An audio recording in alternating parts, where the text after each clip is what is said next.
क्या आपने original Kang the conqueror को नोटिस किया? क्या आपने ही हू रिमेन्स को नोटिस किया मार्वल स्टूडियोज के इंट्रो में? क्या आपने पिछली एंटमैन मूवी और वांडाविजन में दिखने वाले जिमी वू को नोटिस किया? अगर आपने Ant Man and the Wasp Quantumania देख ली है और आपके मन में कई सारे सवाल चल रहे हैं तो ये वीडियो आपके लिए है। Ant Man and the Wasp Quantumania को रिलीज हुए इतना टाइम हो चुका है कि डाई हार्ड फैंस अभी तक इसे देख चुके होंगे, पर अगर आपने किसी कारण से अभी तक इस मूवी को नहीं देखा तो पहले आराम से उस मूवी को देख लें, फिर इस वीडियो को देखें।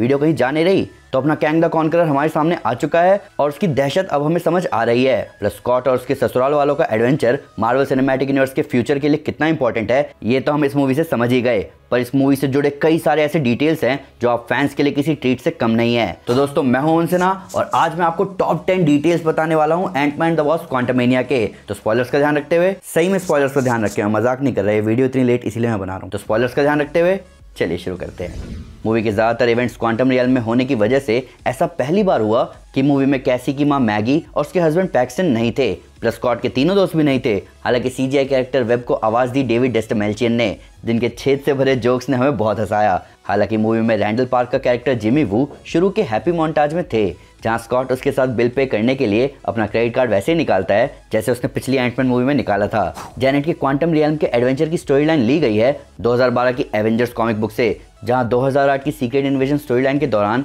वास्प जेनेट वैन डाइन एक लिविंग बायो वेपन बन जाती है और थॉर को मजबूरन उसकी बॉडी को स्कैटर करना पड़ता है। पर 2012 की एवेंजर्स यूनिटी डिवीजन में पता चलता है कि वास्प तब से माइक्रोवर्स की मुसीबतों का सामना कर रही थी और एवेंजर्स को सिग्नल भेजने की कोशिश कर रही थी। इवन मूवी में दिखने वाले कॉस्ट्यूम, व्हीकल्स और वेपन्स के डिजाइन भी इसी कॉमिक से इंस्पायर्ड है। हालांकि जेनेट ने पिछली मूवी में सबसे झूठ बोला। जब उससे पूछा गया कि क्वांटम रियल में कोई है तो उसने कहा नहीं, कैंग को किसी की चिंता नहीं थी, वो किसी को भी लिविंग बीइंग की तरह ट्रीट नहीं कर रहा था, यहाँ तक कि उसे अपने किसी भी काम का कोई दुख नहीं था और इसके लिए वो बार बार बोलता जा रहा था कि वक्त उसके हाथ में है और जो शुरू हुआ वो खत्म होगा ही और वो अनहोनी को रोकना चाहता है और इसके लिए ही उसे क्वांटम रियल से बाहर आना होगा।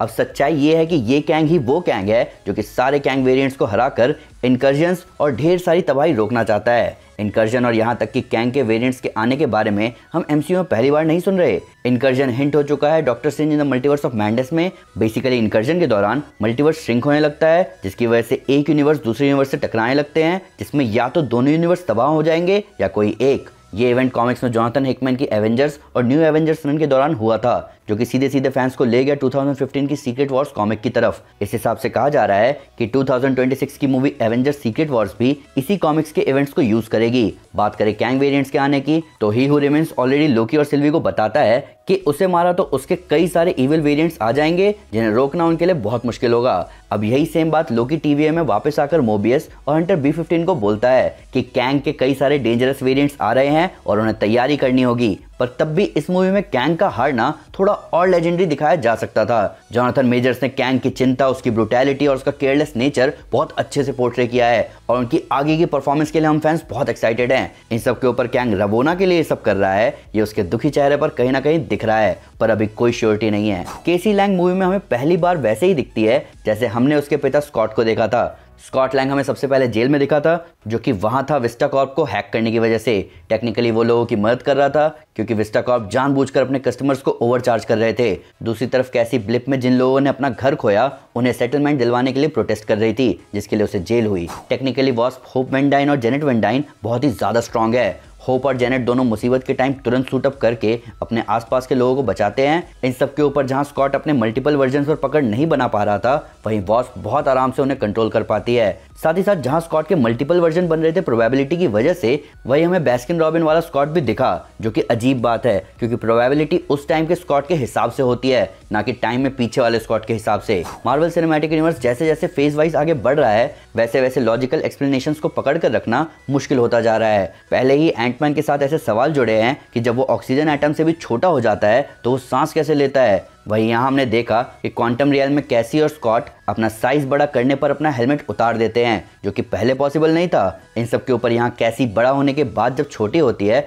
तब वो ऑरेंज स्लाइसेस मांगती है। ये कॉल बैक है सिविल वॉर का, जहाँ एंटमैन जाइंट पैन बन के वापस नॉर्मल होता है तब वो भी ऑरेंज स्लाइसेस मांगता है। इन सब के ऊपर एंड गेम में जब हॉकाई टाइम ट्रैवल करके वापस आता है तब भी स्कॉट उसके लिए ऑरेंज स्लाइसेस लेकर रेडी रहता है। कैंग एंटमैन को खुद को इंट्रोड्यूस करने के साथ बोलता है कि उसने कई एवेंजर्स को मारा है, जिनमें वो क्लियरली थॉर का नाम भी लेता है। ये हमारी रनिंग थ्योरी भी है कि कैंग जिस एवेंजर को सबसे पहले मारेगा वो है थॉर। इन सब के ऊपर आपको इस प्राइम कैंग के एक एक शब्दों का ख्याल रखना चाहिए क्योंकि इस पूरे मल्टीवर्स सागा में वो सब सच होंगे। मूवी का मेन फोकस था मल्टीवर्सल पावर कोर, जिसमें जेनेट को कैंग के द्वारा की गई तबाही और मल्टीवर्स का अंत दिखता है। ये मल्टीवर्सल पावर कोर ही उसे कहीं भी जाने में मदद करता है। ये कॉन्सेप्ट लिया गया है Kang the conqueror comic book से, जहां कैंग न्यूरोकाइनेटिक आनवरी में जाकर अपनी चेयर और अपनी शिप बनाता है और टाइम में पीछे जाकर अपने सारे वेरिएंट्स और मल्टीपल टाइमलाइंस को कॉन्कर करता है। मूवी के मिड क्रेडिट सीन में मल्टीपल कैंग्स दिखाए गए, जहां पूरी दुनिया उन्हें काउंसिल ऑफ कैंग्स बोल रही है। वही मैं क्लियर करना चाहता हूं कि ये लोग काउंसिल ऑफ क्रॉस टाइम कैंग्स हैं। काउंसिल ऑफ कैंग्स को बनाया था प्राइम कैंग ने,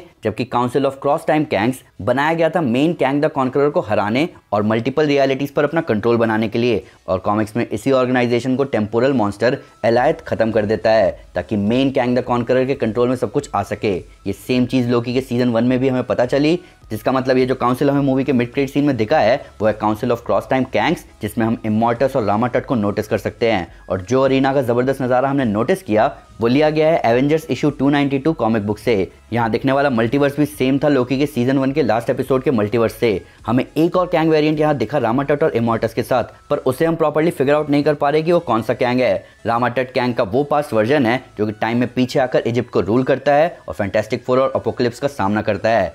इमॉर्टस कैंग का फ्यूचर वर्जन है जो कि इस बात का ध्यान रखता है कि कैंग घूम फिर कर वही बने। दूसरी तरफ पोस्ट क्रेडिट सीन हमें बहुत आराम से मिलवा रहा है विक्टर टाइमली से। यही है Kang prime, main Kang the conqueror, जिससे हम मिले क्वांटमेनिया में, जो कि आगे जाकर सबको हराएगा और बनेगा ही हु रिमेन्स। अब क्वांटमेनिया की अपनी शर्मनाक हार के बाद कैंग अपने आप को छुपा रहा है 1901 में, जहां वो विस्कॉन्सिन में टाइमली नाम के शहर को स्टैब्लिश करने के बाद अपने कन्क्वेस्ट को शुरू करेगा। कॉमिक्स में कैंग टाइमली इंडस्ट्रीज को ऊपर उठाने के साथ साथ एवेंजर्स को ट्रैक करता है और शियार और स्क्रल्स को हराने के साथ साथ अपने सारे दुश्मनों को ट्रैक करता है। फिर वो यहीं पर पकड़ बनाने के बाद वापस जाता है 40th सेंचुरी में और डिस्कवर करता है डायमेंशन ऑफ कॉस्मोस और पिम पार्टिकल्स का पता लगाता है और बनाता है ग्रोइंग मैन, जिन्हें वो अलग अलग एराज में छुपा देता है ताकि समय आने पर अपने दुश्मनों के खिलाफ उन्हें यूज कर सके।